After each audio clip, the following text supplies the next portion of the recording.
So salamat po at binigyan ulit ng pribilehiyo na makapag salita po muli sa inyong harapan. At itong mga nakaraan ay ang mga natalakay na po natin ang mga maraming role. At ang siblings role ay isa sa mga meron din po tayo. Bagaman hindi lahat ay may kapatid po sa atin kasi meron dito mga solo. So hindi ko alam kung sino may parang si ano pangalan to? Si Hana solo, So, bagaman may mag-iisang kapatid, meron pa rin po tayong makikita dito, na maaari natin na mga... Thank you ng madami. So, salamat. So, na makikita po natin sa salita ng Panginoon. So, ang context po nito ay, ito lang yung part, sa gospel na ipinakilala, na unang nakita, ni Andrew, isa sa mga disipulo ng ating Panginoon, si Jesucristo. Kasi kung mababasa nyo po sa ibang mga gospel, ang lagi nakita doon, Jesus found. Ang Panginoon ang nagkita. Pero alam naman natin in the later part, na ang Panginoon talaga, ang tumatawag at tumahanap sa atin. Pero sa pagkakataong ito, nauna, kasi ang record po ng John, lalo sa chapter 1, ito po ay about po kay John the Baptist. Okay? So siya po ay, ito yung Hebrew record, pinatunayan niya na ang kanyang, yung kanyang role ni John the Baptist, bilang siya ang yung magtutuwid, he will make the path straight para sa pagdating ng ating Panginoon. In Hebrew record, pinakilala niya kung sino ang tao, na kanyang yung hari at yun ay ang ating Panginoong Hesukristo. At kung mapapansin niyo po, dito, may dalawang disipulo, si John the Baptist, nakasama ni John nung sinabi po yung tagpo na, "This is the Lamb of God which taketh away the sin of the world." Yan po yung makikita sa verse 36. At ang dalawa pong yon na disipulo ay nagsisunod sa Panginoong Hesukristo. So, I repeat, inaano ko lamang para sa mga hindi pa po alam yung story. So, yung dalawang yon na disipulo ni John ay sinundan ng Panginoong Hesukristo at doon at ang isa po doon ay si Andrew. Kung saan nakita at napanood, yun po yung ating pag-aaralan po ngayong gabi po na ito. Ngayon, punta na po tayo sa main point. Kasi una, maganda tayo magsimula na agad sa main point. Sa una po, na makikita natin dito na ginawa ni Andrew bilang po siya'y kapatid. Siya'y bilang kapatid. Bagaman nakita natin, na una niyang hinanap ang Panginoong Jesus. So, sa magkapatid, si Andrew, so ang kapatid ni Andrew po ay si Peter. Okay? So, si Peter ang kanyang kapatid. Ang unang naghanap sa Panginoong Hesukristo ay itong si Andrew. So, kung atin po yan babasahin, ang sabi po dyan, kasi ito po yung maganda dito na unang nakita, na unang na-realize, na unang nakilala ni Andrew ang Panginoong Hesukristo. Kasi ito po sa atin, alam natin yung story na ito kilala natin si Andrew bilang siya ay ang ministry niya po ay yung magdala sa Panginoong Hesukristo. At nakilala siya dito kung paanong idinala ni Andrew si Peter sa Panginoon. Pero bago nangyari yon, may una munang nangyari at yun ay nung na-curious. Nung hinanap niya ang Panginoong Hesukristo. Nung na-curious na nung sinabi ni John, nung sinabi ni John na, "Behold the Lamb." Behold the Lamb that which, sabi po dito, that taketh away the sin of the world. At nung narinig niya yon, sinundan nila ang Panginoong Hesukristo. And sa verse 38, ang sabi, "Then Jesus turned and saw them following and said unto them, What seek ye?" Anong hinahanap nyo? They said unto him, "Rabbi," which is to say, being interpreted, "Master, where dwellest thou?" Unang hinanap, number 1 point, look for Christ. Bilang ikaw na kapatid mo, bilang ikaw sa iyong sarili, unang hanapin mo ay ang Panginoong Heso Kristo.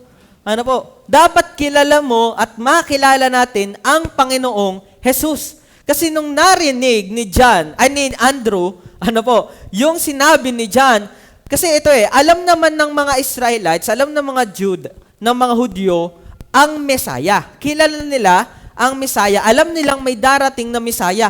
Hindi lang nila alam kung kailan at kung sino ang Mesayang ito. Meron nga pag-aaral na kahit si John, si John the Baptist, hindi niya rin alam, nakakala niya sa Panginoon, may pag-aaral lang, na sinasabi na nakilala ni John na itong si Jesus na nga ang Mesaya, ay nung time na binautismuhan na niya si Jesus Christ. Diyan niya lang na-realize na ito na nga ang Mesaya na ito na yung aking inihahanda sa inyo. Ito na. And he bear record dito po sa time ng John 1 na pinatunayan niya na si Jesus ay Diyos. At nung narinig ito, nung dalawang disipulo at isa po doon ay si Andrew, na curious sila, kaya kanilang ito nga ba? Sino ba? Ano bang ibig sabihin ng sinabi ng ating guru na ito? Kasi disipulo na si John nagdidisipulo sa kanila si John. So na-curious sila, hinanap nila, they seek Jesus, they want to know Him more. Lalong gusto nilang, And when tinan niyo po, nandun sila, verse 39, He saith unto them, Come and see. And they came and saw where He dwelleth, and abode with Him that day. For it was about the 10th hour. Nandun sila for a whole day. Nakilala nila, narinig nila, pinagmasdan nila, they watched, they listened, and when they found, nung na-realize sila, ito na ang Mesaya na ating hiniintay. They look for Jesus. So tayo as person, yung role muna natin sa ating sarili, kailangan kilala mo si Jesus. Yun lang yung pinupunta ko dito. Look for Christ. Lalo sa atin na naniniwala, kasi alam namin si John, may alam, ang mga Hudyo, nung time nito, marami silang alam sa scriptures. Alam nila ang salitahan ng Diyos. Yung Old Testament, yung Torah. And they are waiting for the Messiah, for the Christ. At ang alam po, ito po hindi nila alam na ganito ang unang pagdating ng Kristo. Kasi ito po ang alam ng mga Hudyo pagdating sa Mesayang darating. Siya akala niya na ang darating na Kristo, akala ng mga Hudyo ay ganito. Siya ay hari na magliligtas sa kanila mula sa mga kalaban nila. Ang idea ay parang ito ay yung gang maskulado, yung gang na may kabayo, na maganda, na magaling sa gera, na magaling sa ganito. Yun yung inaantay nilang Mesaya. Kaya sa totoo lang po, rejected pa rin nila si Kristo hanggang ngayon kasi yun yung akala nilang Mesaya at inaantay pa nila yung Mesaya na yun. Pero itong si Andrew, nung he was there, nandun lang siya ng isang araw, nakilala na niya na ito ang Mesaya. Kaya sana, ganun din natin dapat hanapin ang Panginoon sa ating buhay. Dapat lalong nilalali. Hindi naman porket kilala, marami naman nakakilala kay Jesus, maniwala kayo sa akin. Magtahin-tanong kayo dyan, kilala nila si Jesus. Pero yung deep, yung lalim, ng pagkakilala sa Panginoong Jesus, sana ay yun ang meron tayo bilang mga mananampalataya, bilang mga naniniwala sa totoong Mesaya na dumating. Lalong alamin natin, look for Christ. Unang ma-realize natin, dapat kilala natin, dapat mas knowledgeable tayo pagdating sa ating Panginoong Hesukristo. At yun yung ating dapat makita dito. Look for Christ. And when nakita nila, kilala nila, na-realize nila, ito na ang Mesaya, ang ating tagapagligtas. Ang promise, one na ibibigay sa atin ng Diyos na magliligtas sa atin. At hindi lamang yun. Ano po? Siya ang balang araw ay babalik at totoong maghahari sa atin dito. Sana naunawaan natin yun. Kasi the more we look for Christ, lalo nating makikita sa karakter nating buhay kung gaanong kinakailangan nating pag-aralan, kilalanin, at alamin kung sino si Hesus Kristo. Sana po naunawaan natin yun. Ano po? Katulad ni Andrew, nung na-curious siya, nung narinig niya, ano po, ay hinanap niya si Kristo. Kasi ito ang lamb na mag-aalis ng kasalanan ng sanlibutan. Kung ating pag-aaralan pa lahat ng yan bilang siya'y Misaya, ay marami tayong pag-aaralan. Yung palang, behold the lamb, ay marami na tayo. Anong ibig sabihin ng lamb doon? Ano ibig sabihin na siya yung nag-aalis ng kasalanan? Siya yung pinatay para sa iyong kasalanan. Instead na ikaw ang mamatay, ikaw ang kumuha ng, ikaw ang maparusahan habang buhay sa walang hanggang impyerno, may walang hanggang Diyos. Ano po? Na nagkatawang tao ang siyang namatay para sa iyong kasalanan. Yun yung ibig sabihin nun. Siya ang magliligtas sa atin. Yun yung anointed one. Yun yung promised one. Yun yung ipinangako sa atin at sa mga Hudyo nung panahon ng Old Testament. At yan ay nakita ni Andrew. Hindi si Andrew. si Androng ito. Ano po? So sana ganun din tayo. Dapat yung eagerness na makilala natin si Kristo, nandun pa ba? Sana yung part na sa ating buhay na gusto nating makilala patuloy ang Panginoon, ano po, sana naandun pa. Kaya tayo nag-aaral dito, kaya tayo laging nakikinig ng salita ng Diyos, kaya tayo laging nagbabasa, kaya tayo laging nananalangin, kasi gusto pa nating makilala sino ang nagligtas sa akin na ito. Hindi lamang tagapagligtas natin ang Panginoon. Maraming bagay ang Panginoon sa ating buhay na makikita natin na siya ang pumupuno, na siya ang magsasatisfy, na siya ang ating Panginoon na kinakailangan.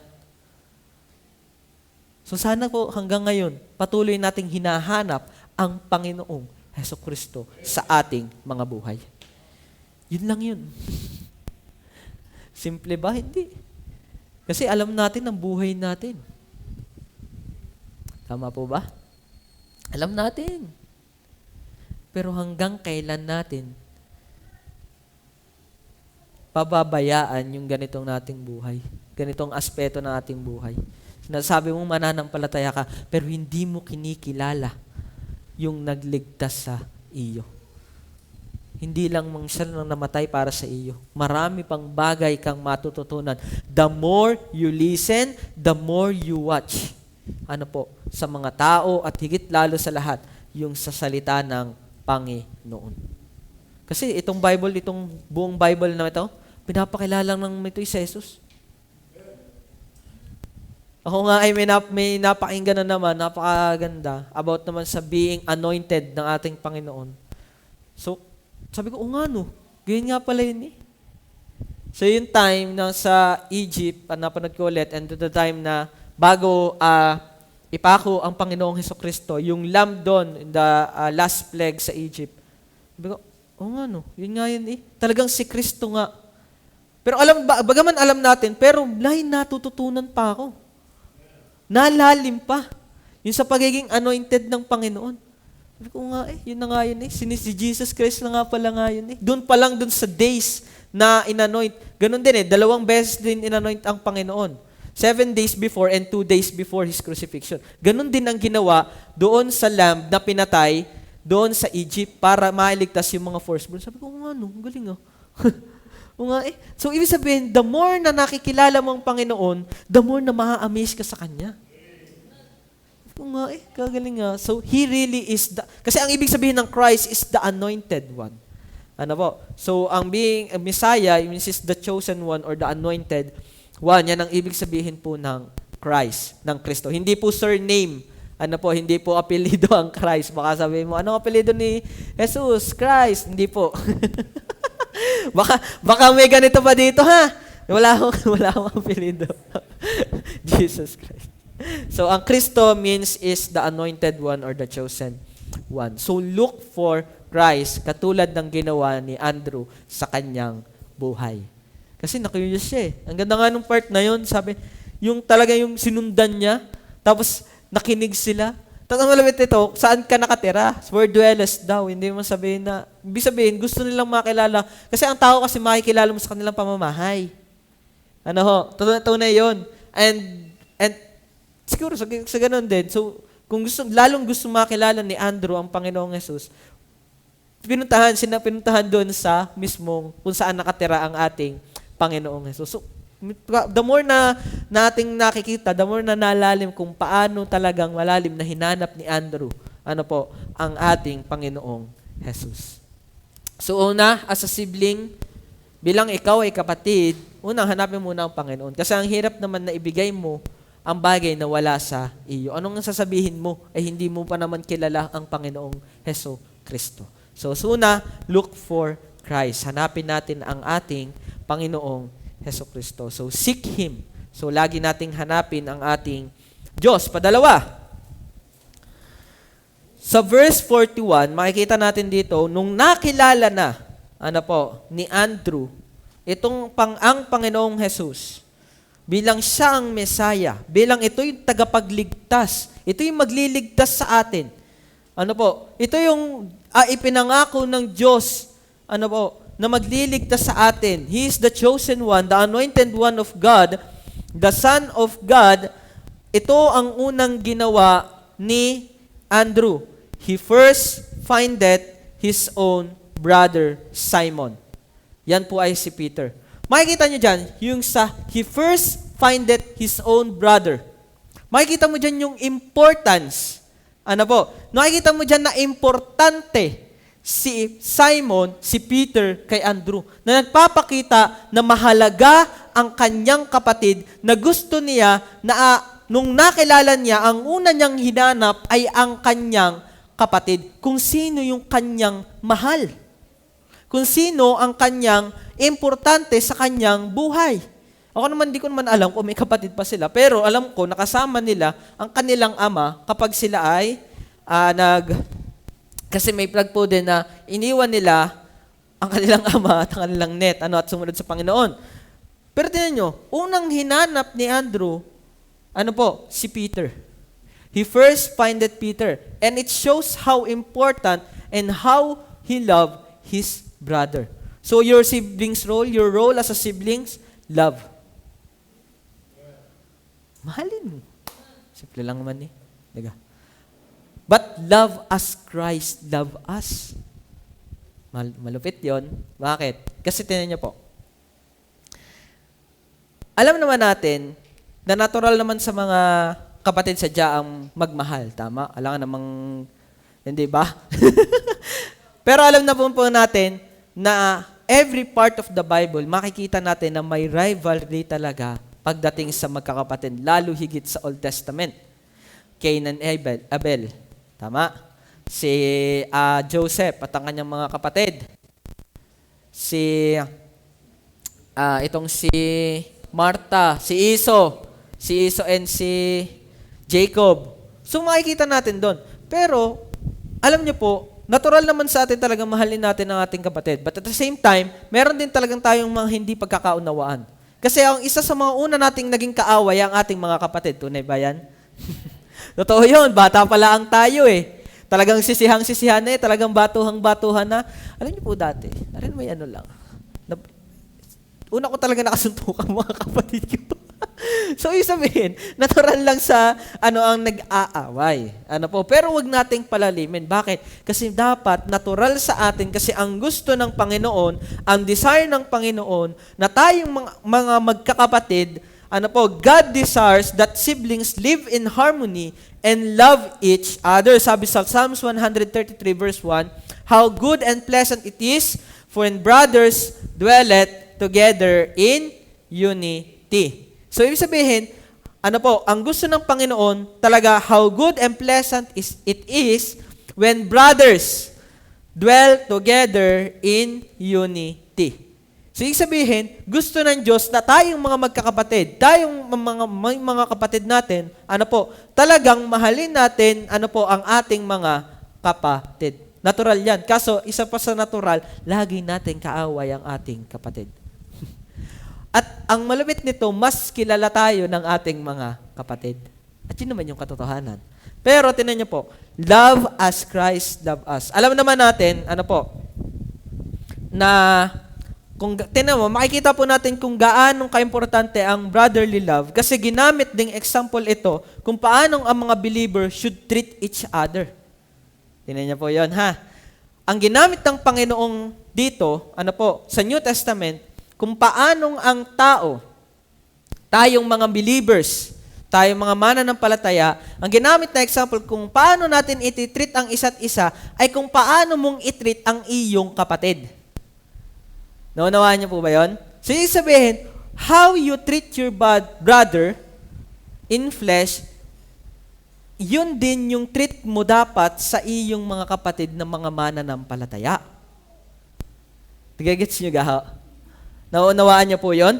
Kasi ito po alam naman natin sa translation ng love, marami naman pong translation ng love pagdating po sa original context, original text. So may 3 po dyan, 4 po, to be honest, pero 2 po dyan sa Greek, and makikita po natin dyan yung phileo and agape. Ang phileo love ay to brotherly love or exhibit a close relationship in friendship. So yan yung phileo, yung ginagamit, on how we should treat each other like brother. Now, agape love is the most noble and highest form of love. A self-sacrificial love, just how God loved us. Kung paanong minahal tayo ng Panginoon, that is a sacrificial love, an agape love. Now, sa dalawa pa po, ang eros and storge, sabi po dyan, ang eros is a passionate and sexual love for opposite sex. That is what you demand on opposite. And then, storge, affection, love for family and spouse. Storge is for family and your spouse, your loved one, yung marriage mo. Now, phileo and agape are mostly seen in the New Testament. And storge in New Testament is used twice in negative form. Tignan niyo po ha, yung storge na affection, love for family and spouse, 2 beses ginamit sa New Testament but in negative form. Which means, ang pagkaka-negative form niya po sa Greek ay astorgos. So, hindi na po napasama. Sorry, na-delete ko pala doon. Astorgos means devoid of natural affection. Walang katutubong pag-ibig. At yan po yung makikita sa Romans 1, verse 31 and 2 Timothy chapter 3. Yung walang katutubong pag-ibig. Pag sinabi ng walang katutubong pag-ibig, wala kang natural affection, at yan po ay ginamit in a negative form in storge. Ang storge po is for family and spouse. So, doon lang ginamit yung po yung storge at in negative form pa. Ngayon, ito yung interesting dito. Sa Romans 12 verse 10, buksan nyo po.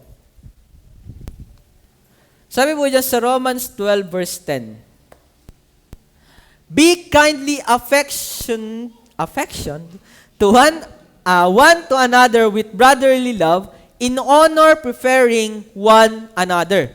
Ngayon dyan, ang sabi po dyan, be kindly affection. Yung affection po dyan, sa Greek po, word ay philostrogos. Na ang origin word niya ay pinagsamang phileo and storge. Tingnan po. At yan lang po, dyan lang ginamit yung Greek word na yan. Philostrogos. Combined of phileo and storge. Now, the interesting part is this. Romans 12 is about unity in one body in Christ. Ngayon, anong pinapakita sa atin dito? Na mahalin natin ang ating kapatid. The way kung paano natin mahalin yung kung paano gustong mahalin natin, i-treat natin ang ating mga kapwa mananampalataya. hindi mo sasabihin sa akin, mas mahalaga sa akin ang kapatid ko in flesh. Kasi ang sabi ng Panginoon, be kindly affection one to another with brotherly love. Kung paano mong minamahal ang iyong kapatid, kasi ako kaya ko makipagpatayan para sa mga kapatid ko. At alam ko marami sa inyo ganyan din. Pero kaya mo bang gawin yan sa mga mananampalataya mo? Ay, hindi po ako nagsabi niyan.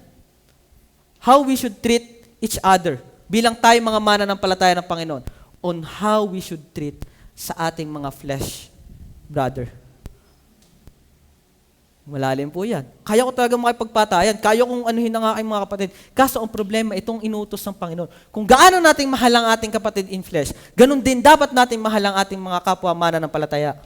So, ibig sabihin, pinapakita lamang na yung pagmamahal natin dapat parehas lamang kung paanong ipinakita sa atin ng Panginoong Jesucristo na tayo kanyang minahal.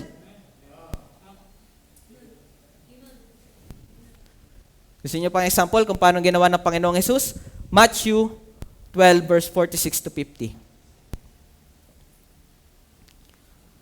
Habang nagsasalita ang Panginoon, may nagsabi sa Panginoong Jesus na ito, while ye yet talk to the people, behold, mother and his brethren stood without, desiring to speak with him. Yung si Maria, na ina ni Jesus sa pagkakataon tao at ang kanyang mga kapatid, gustong makausap ang Panginoong Jesucristo. Verse 37.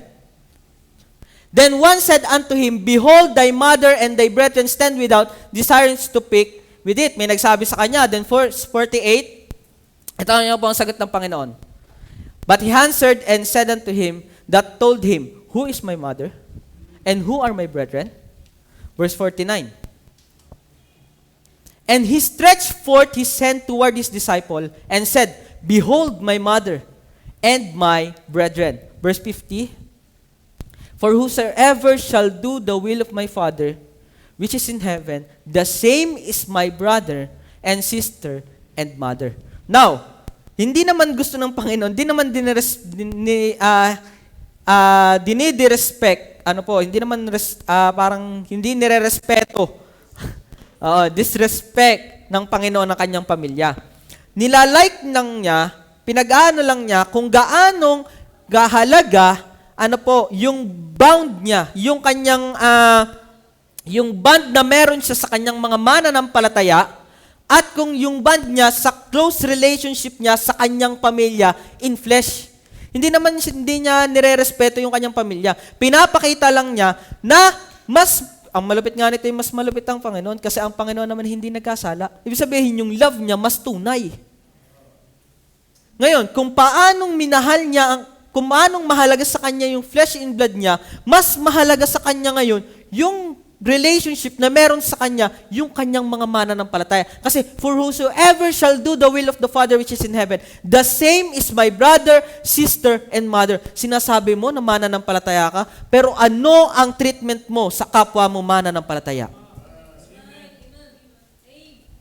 Kasi natural naman na sa ating mga kapatid na mahal natin sila. Natural na yun. Anong treat mo sa ating mga kapwa mananampalataya? Remember, Romans 12 verse 10, Pilastrogus. Pinagsamang Peleo and Storge. Mahalin natin. Kasi minahal lang din naman tayo. Now, in Philippians 4 verse 1, Paul expresses his love.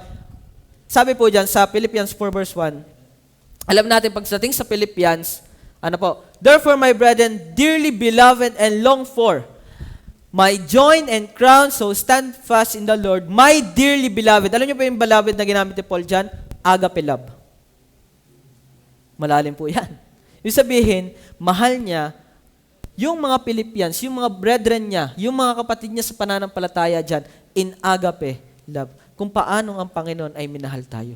Kaya ba natin gawin yan sa ating mga kapatid? Natural naman sa atin na nag-aaway. Pero wag naman sana, dito pa nagmula, yung ikasisira natin. Imagine mo, sinasabi mong kapatid ka. Alam niyo po, ako po kasi meron akong half brother. And matanda siya sa amin. And then yung nagano, may natutunan lang ako sa kanya. Yan, wala. Actually, isa sa mga po talaga, yung pagmamahal na wag mo nang ilabas sa pamilya na ito yung problema. Kasi ikaw lang din at ang pamilya mo ang masisira. Tingnan ho ha, kwento ka ng kwenta ng iba ng kasiraan mo. Ng kasiraan ng iyong kapatid, ng kasiraan ng iyong pamilya. Ay sino gang problema? Sino ang nasira diyan? Ikaw lang ba? Ay yung pamilya mo lang ba? Yung kapatid mo lang ba? Hindi, ikaw din. Pamilya ka eh. Ganyan din sa atin.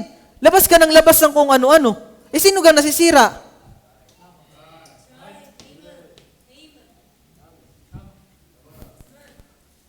Galing mong umimik. Pero ikaw ang sinisira mo, sarili mo. Nakakatakot ka, kapatid ka kaya? Okay, may napanood. Matagal na naman tong case na ito. Taga-Pilipinas sila dati, lumipat sila ng Australia for new start. Ngayon, bata pa yung lalaki. Magkapatid, babae, lalaki. And then, family of 4, isang tatay, isang nanay, then anak na lalaki, anak na babae. Then yung anak na babae, yung anak na lalaki, muntik mamatay sa earthquake dito sa Pilipinas. Then lumipat sila ng Australia ata or Canada. Canada. Canada for new start.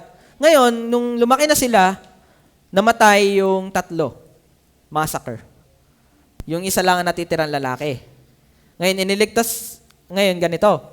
Sa pag-iimbestiga, yung lalaking pa lang yun ang pumatay doon sa 3 niyang pamilya. Imagine mo yun.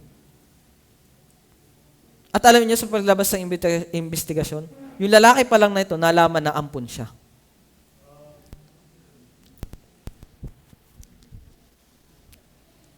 Kaya baka naninira ka kasi hindi ka kabisama. At bagaman kahit ganun, ba't ka kailangan mo manira? Saya mo. Okay. So love. Mahalin mo. Ganyan ba magmahal? Huwag mo nang ilabas yung problema ng pamilya mo. Sabihin mo yan sa mga nakakaano lang. Pero yung idea na maninira ka pa, mananampalataya ka, is this how you treat your brothers? At ito ha, baka may ganito sa inyo. Ang galing mo sa inyong kapwa, pagdating mo sa iyong pamilya, hindi. May ganyan. May ganyan. You are treating, bagaman katulad ni Paul and ni Jonathan, yun. Ano po, meron silang brotherly love na mas hihigit pa kesa sa meron yung sa kanilang magkakapatid. And the same time, kahit nga sabi nga sa Psalms ay mas pa sa kasintahang babae. Yun yung pagmamahal na meron sila. Ano po? Pero ito, hindi mo maaari na mahal mo sila pero hindi mo mahal yung kapatid mo. At hindi maaari na mahal mo ang kapatid mo pero yung kapwa mananampalataya mo, hindi din. Kasi iba rin naman sinasabi ng Bible na kung paano mo mahalin ang iyong kapatid in flesh, mahalin mo ang iyong kapatid in spirit. The same way. Ngayon, is that how you treat your family? Baka kaya ganyan ka kasi ganyan din ang treatment mo sa kanila. Baka kaya ganito mo i-treat ang mga mananampalataya kasi ganun mo din i-treat ang iyong mga kapatid. So love. At sino ba yung ating example dyan? Ang Panginoong Jesus. Ayan, meron naman ang Panginoong Jesus eh. Sinabi, kung sinong gumawa ng kalooban ng aking Ama, ay siya ang aking mga kapatid. Love as Christ love us. Una, look for Christ. Kilala natin ang Panginoon. Kaya dapat dito tayo, we are in one body, magkakapatid sa Panginoon. Hindi na dapat dito nagsisimula pa yung siraan. Tapos ang malupit nito, ilalabas mo pa. Ayos naman okay lang naman na tayo ay nagkakabangayan. Diba? Pero yung idea naman na sinabi mo na sa madlang people at sa ibang na hindi naman na dapat hindi naaalam, ibang usapan na yun. Anong purpose mo? Bakit mo sinabi yun? Anong reason mo? Anong purpose mo? Bakit mo ginawa yun? Tapos ang tagal na natin nakikinig dito. Diga, nakakaya sa mga bago na ganun yung ginagawa natin. Tama ba? So, wag na mangyari sa atin yun. Ano po?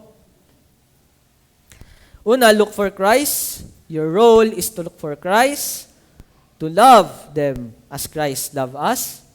Third, syempre alam natin, yung main story, lead them to Christ. Ito kasi yung problema kung bakit hindi natin malid sila. Kasi hindi natin unang ginagawa yung dalawang una. Palasimba kayo, ganyan ka namang ugali mo. Katulad ng sinabi ko, kilala tayo ng ating mga kapatid. Ano ang itsura mo sa harap ng iyong mga kapatid? Baka kaya hindi mo sila malid kasi yung example mo, wali. Andrew. Kita mo, hindi ikaw. Andrew, si Andrew. Napatingin naman eh. Tingnan si Andrew dito. Ano po? May example. Dapat tayo yung nagli-lead sa atin. Lalo pag tayo nag-iisa, ako nga po burden pa rin sa akin eh. Ano nga ay pinapakita sa aking mga pamilya? Alam niyo po, hindi na nila ako niyayaya ng outing. Alam niyo kung bakit? Lagang linggo. Alam na nila, bibigyan na lang ako ng pera. Alam na nila yun. Bakit nanindigan eh? Example, dapat nakikita. Pag linggo-linggo. Hindi mo sasabihin dahil pamilya mo yan. Hindi, mas mahalaga ang Panginoon. Ipakita mo na mas mahalaga ang Panginoon. Maging example ka na mas mahal mo ang Panginoon. Ganun. Kaya ako sabihin niyo, ginagawa ko eh. Ito, hindi na nga. Pabera ako ngayon. 3 na atang outing yun eh. Wala na, binibigyan na lang ako. Pero, kuya, mag-outing kami. Diyan pununtahan ako dyan, linggo-linggo. Saan kayo? Mag-outing kami, pambihira naman, linggo na naman. Ito na yun. Bakit? Nakikita eh. Dapat nakikita. Baka mas nakikita sa inyo, mas nakikita na kayo naka-cellphone kaysa kayo naka-Bible. Kaya nga minsan, pag nauwi, Bible muna, bago cellphone. Para naman nakikita ng konti na nagbabasa at nag-aaral ng salita. Ganyan dapat. Makikita na tayo ay sa Panginoon. We should lead them to Christ. Sabi po dyan, Sabi, verse 42, and he brought him to Jesus. Dinala ni Andrew si Peter sa Panginoong Jesus. Brought him. Ganun din dapat tayo. Dinadala natin, hindi natin nilalayo. Kasi lagi yan eh. Yung lifestyle natin, yung pamumuhay natin, dapat makita na tayo talaga po ay Kristiyano. Na tayo talaga ay mananampalataya ng Panginoong Hesukristo. Na dapat tayo ay nabago nga. Hindi yung nabago ka nga. Parang hirap nung pag ikaw na sinabihan, palasimba ka pa naman. Masakit yun, to be honest. Pero dapat makikita, huwag ka naman magalit pag gayon, baka naman nga tunay, kaya ka naman nata eh. Lalo pa kayo nagkagulo. Hindi. Ikaw nakakaunawa, kaya nga look for Christ. Ikaw nakakaunawa, ikaw nakakita. Didalhin mo. Dapat ikaw ang naglilid. Kung ikaw nakakaunawa, mas umunawa ka. Nakilala mo ang Panginoon eh. Mas nakikilala mo ang Panginoon eh. Diga? Mas mahal mo eh ang Panginoon. Mas nakikita mo yung pagmamahal eh. Di maging patient. Ano po? Tayo ay maging patient. Hindi naman Kristiyano ang ating mga pamilya. So, be patient. Huwag natin kagalitan. Pagka nakikita nating mali, ang gagawin? Ganyan ka din naman dati. Baka malala ka pa ka. Malala pa tayo. Alam nila yun. Kasi sila ang ating mga kapatid. Mas kilala nila tayo. Totoo yan mas kilala nila tayo. Kasi may mga sinasabi tayo sa kanila, may nakikita sila na hindi natin sinasabi sa ating mga magulang. Kaya mas kilala nila tayo. Tunay yun. So lead them to Christ. Paano? Yung buhay natin. Yung example, be an example. At talagang dalhin natin ang ebanghelyo sa kanila. Sabi nga dito sa, you are the written, anong verse yun? Written book? 1 Corinthians, buhay mo, ikaw mismo, ikaw yung nakikitang written. Ikaw yung written book, ikaw ito. Kaya dapat ikaw yung nakikita. At the more na ginagawa mo yun, the more nakikita, ito nga pala, garaning nga pala. Ganun dapat. Ano po? So lead them to to Christ. Kasi minsan may ganito tayo eh.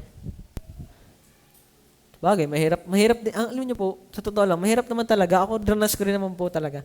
Na ang hirap dalhin ng ebanghelyo sa aking pamilya. Kasi kilala nila tayo eh. Yun nga sinabi ko, kahit pa nakita na nila tayo nagbago, kilala nila tayo eh. Ano po, kahit pa nakikita natin na tayo, kilala nila tayo. Kaya panuloy nating ipanalangin, dalhin natin ang ebanghelyo sa kanila, ipakita natin yung verse, yung buhay natin, yung ipakita natin si Jesus patuloy. Kaya nga ikaw nakatagpo, gawin mo na maging curious din sila sa Panginoon. Ganun yun. Sabi nga the more na, ako po kasi nag-iisang Kristiyano din sa pamilya and I still praying, at lalong gusto kong ipakita na mas mahalaga sa akin ang Panginoon. Na mas mahal ko ang Panginoon. At sana yun yung makita sa atin. Hindi naman winawalang halaga natin ang ating pamilya. Makakita lamang kung sino ang ating priority. Sabi nga po sa Mark, maalala nyo, mahalin mo ang Panginoon ng iyong buong puso, ng iyong buong kaluluwa, ng iyong buong pag-iisip, at ng iyong buong lakas. And after is love your neighbors. Actually, yung neighbors dun, yung kalapit, yung approximately mo. Sino ka mas kalapit mo? Dikat pamilya mo. Hindi lang naman yan ibang tao, neighbors. Ibig sabihin, your approximately, yung nasa iyong paligid. At ang nasa paligid mo, mostly, ay ang iyong pamilya. Kaya una, mahalin mo muna ang Panginoon. And then, love your neighbors. Pakita mo yung totoong pagmamahal. Yung nakikita sa Panginoon. So, lead them to Christ. Una, your role is to look for Christ, to love as Christ love us, and to lead them to Christ. Pag sinabing lead, syempre ikaw mangunguna lang naman. At bilang ikaw mangunguna, dapat kilala mo talaga si Jesus Christ. At kailangan, mahal mo rin sila katulad ng pagmamahal na ginawa sa iyo ng ating Panginoon. Ngayon si Andrew ganito. Makikita natin yung mga instances, na ginamit talaga at nakikita. Sabi po sa John 12 verse 20 to 22. Kung makikita po natin dyan, ito po yung time na may lumapit kay Philip ng mga Greek philosophers, mga proselytes or mga, yan. And there were certain Greeks among them that came up to worship at the feast. Then verse 21, the same came therefore to Philip, which was of Bethsaida of Galilee, and desired him, saying, Sir, we would see Jesus. So may lumapit kay Philip, and then verse 22, gusto nilang makita daw ang Panginoon, Philip cometh and telleth Andrew. So sinabi nila kay Andrew. And again, Andrew and Philip tell Jesus. Tingnan nyo. Si Andrew po talaga ginagamit yung ministry niya na na siya talaga'y nilalapit niya talaga ang tao sa Panginoong Jesus. When someone is seeking, Jesus Christ, si Andrew ginamit ulit para ilapit kay Kristo. Lead them with Christ. Ngayon, alam natin, kilala natin si Andrew as a fisherman. Tinawag siya ng Panginoon sa Matthew 4:18 and 19. So, sa pag-aaral, mas nauna po na nangyari itong John 1, bago po in the later days, tinawag naman si Philip and Andrew habang nangingisda for discipleship. Pero, matagal na nilang nakilala ang Panginoon. So may pag-aaral pong ganun. Ngayon, nasabi po ito, now Andrew is a fisherman and Jesus did call him to be a fisherman and Andrew is doing the role what Christ want him to be. Konti lang man ang kanya naging pero makikita natin na every time mababanggit si Andrew, laging naandun na dinadala niya ang tao kay Heso Kristo. Diga po. Ang ganda po na ganun din tayo. Na dinadala natin, ang ating mga kapatid, ang ibang tao sa ating Panginoon. Niligtas ka ng Panginoon para ipakilala ka din. Ipakilala mo rin ang Panginoon sa iba. Kaya gawin po natin. Na talagang tayo po, yung role natin sa ating mga kapatid, na nakilala natin, na nakita natin ang Panginoong Jesucristo, ay gawin din natin sa ating mga kapatid. Dalhin natin sila sa Panginoon. And last, your role is to look for Christ, love as Christ love us, and then lead them to Christ. Last is this. lift them up as Christ does. Now, lift them up. Sabi sa John 1 verse 42 and John 1 verse 42. Sabi po dyan,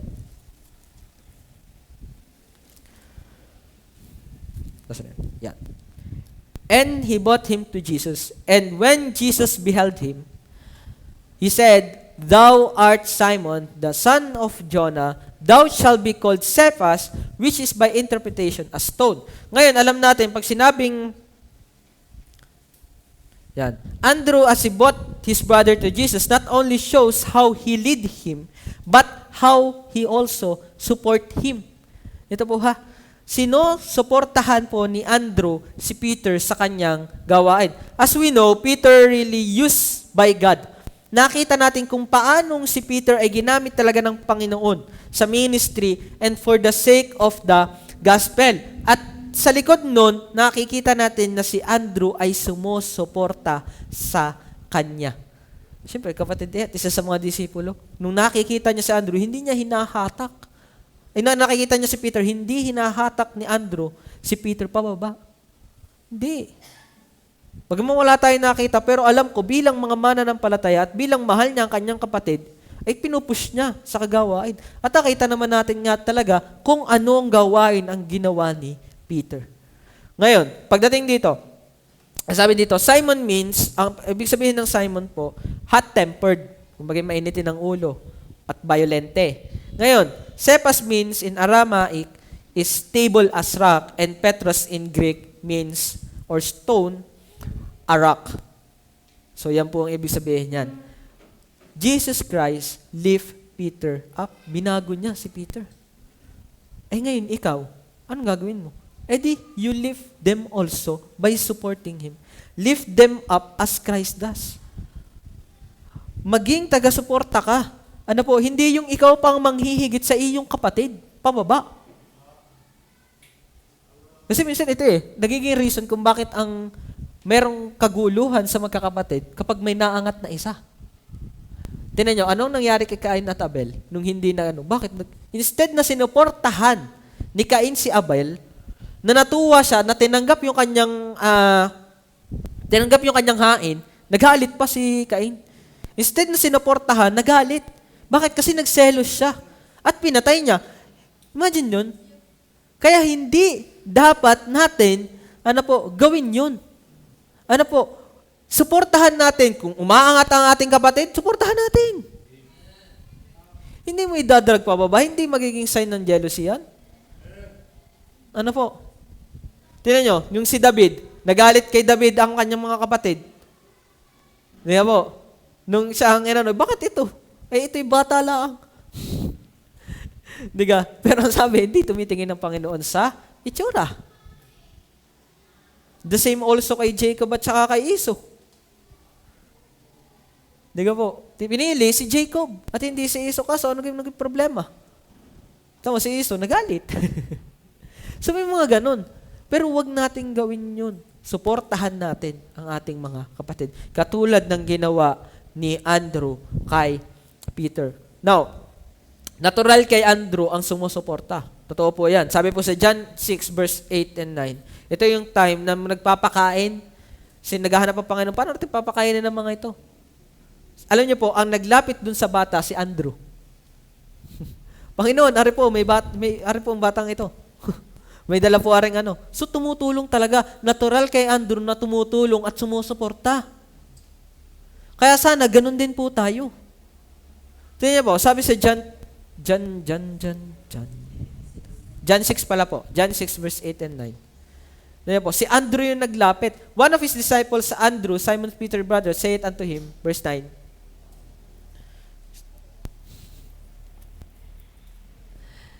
Sabi po John 6 verse 9.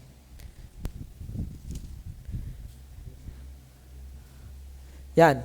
There is a lad here which have 5 barley loaves and 2 small fishes, but what are they among so many? So, nakikita natin na natural po talaga, kay Andrew ang tumutulong at sumusuporta. Ngayon, the other time when Peter, yung mother-in-law, ni Peter ay may sakit sa Mark 1, nandun din si Andrew.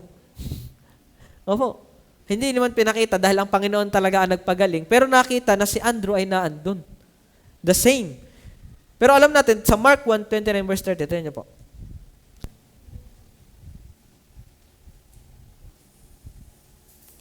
Mark 1. Sabi po sa Mark 1, verse 29 and 30.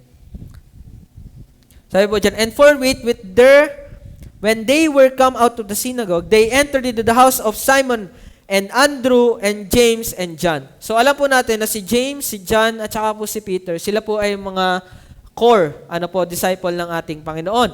Pero nung time na ito, kasama si Andrew. Bakit? But Simon's wife's mother lay sick of a fever, and anon they tell him of her. So alam natin ang kwento na ito, pero makikita natin na yung presence ni Andrew na andun din, na sumusuporta sa kanyang kapatid. Alam niyo, mahalaga din yung presence. Na nakikita na ikaw ay sumusuporta sa iyong kapatid. At gawin natin yun, hindi lamang sa ating mga kapatid sa laman, kundi sa ating mga kapatid sa pananampalataya. Kasi kapatid din man talaga tayo, magkakapatid tayo sa Panginoon. At gawin natin na i-lift natin ang ating bawat kapwa mananampalataya. Because Andrew lift his brother as Christ did. Support, because Christ will surely will. Christ surely will do. Alam niyo po, ang Panginoon mismo talaga, alam naman natin ang Panginoon nag-aangat sa atin. Pero sana makita rin natin. Kaya nga tayo we are likened in the image of God. So gawin natin na tayo maging kamukha din ni Kristo, na maging katulad ni Kristo. Kasi yun naman ang ating pinopurpose. Diga? Yun naman ang inaano natin ang maging katulad ni Hesus Kristo. So gawin natin kung anong ginagawa ng ating Panginoon. Look for Christ. Love. Kung paano ang ating Panginoon ay minahal din tayo. Lead. I-lead natin ang ating mga kapatid sa Panginoong Jesucristo. And then live, support our brother and sister.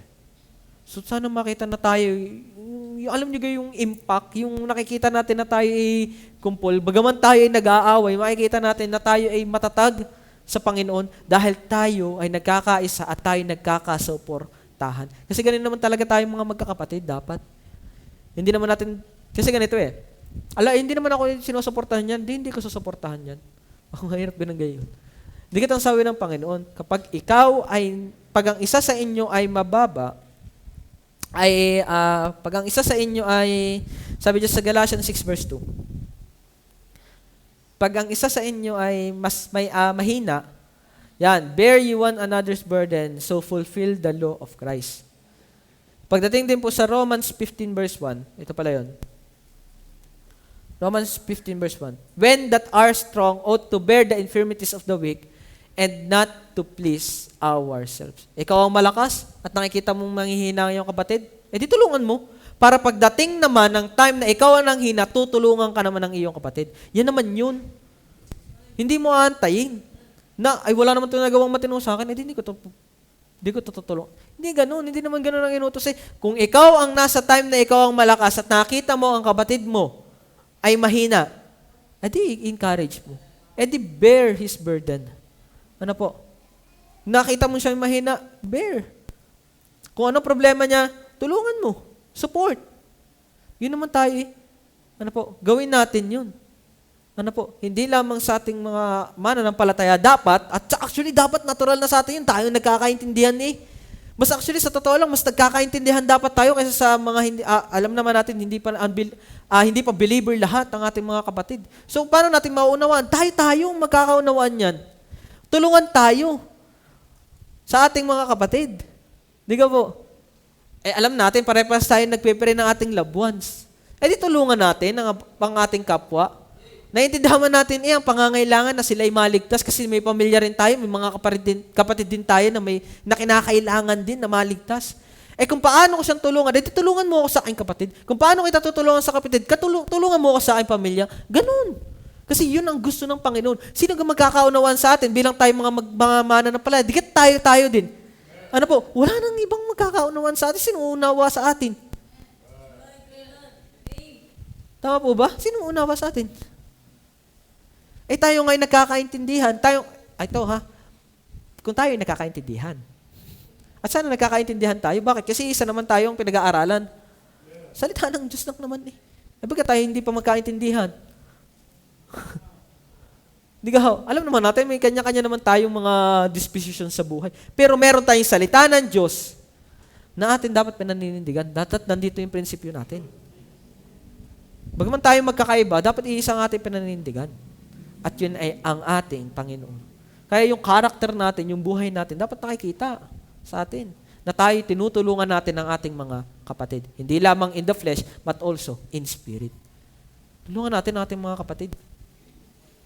Para tulungan nyo ako, pag ako nanghihina, tutulungan ko kayo pag kayo nanghihina. Ganyan lang yun, hindi yung antayan tayo na tulungan. Ay, hindi, kailangan ako tulungan. Hindi, tumulong ka muna. Hindi, wag kang maghanap na ikaw lagi ang gusto mong tulungan. Hindi, tumulong ka. Nag-aantay ka na ikaw itulungan, hindi ka manatulong. Laging dun ka sa una, wag mo munang, tsaka ako magbibigay pag nabigyan ako. Hindi ganun, magbigay ka muna para magbigay ka. Ganun lang naman yun eh. Antay ka ng antay. Support. Hindi ganun. Hindi ganun yung prinsipyo na nakikita natin dito. Ang sabi, kapag ikaw ay malakas, tulungan mo yung mahina. Ay nakikita mo. Alam nga naman, kaya nga dapat tayo, aware tayo sa mga nakikita natin at sa mga kapatiran natin.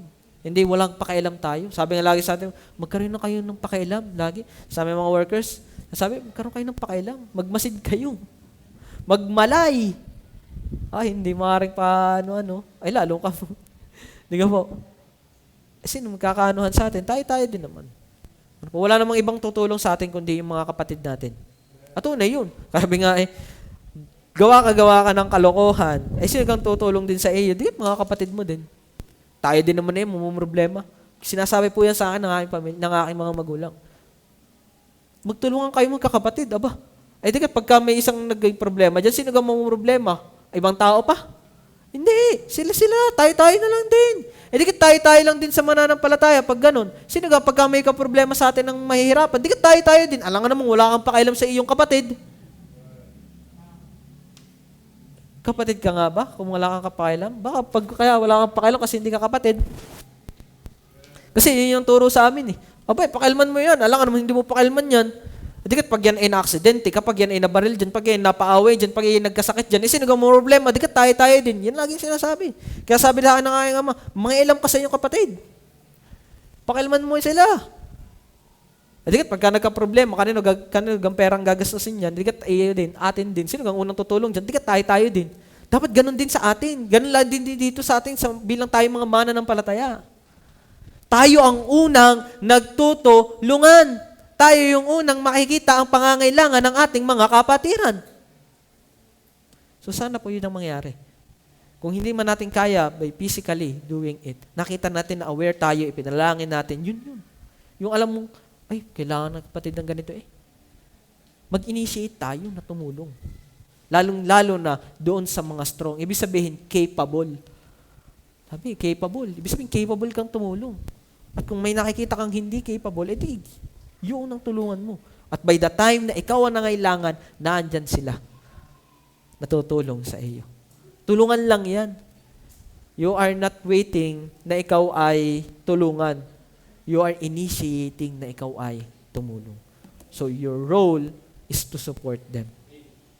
One, look for Christ. Kasi the more you look for Christ, lalo mo makikita na kinakailangan mo silang mahalin, na kinakailangan lalo mong i-lead sila, at lalong kinakailangan mong i-lift sila. Kaya unang point, look for Jesus Christ. Sana makita natin talaga yung lalim ng ating Panginoon. Number 2, love as Christ loved us. Number 3, lead them to Christ. Number 4, lift them as Christ does. Type mo na lang.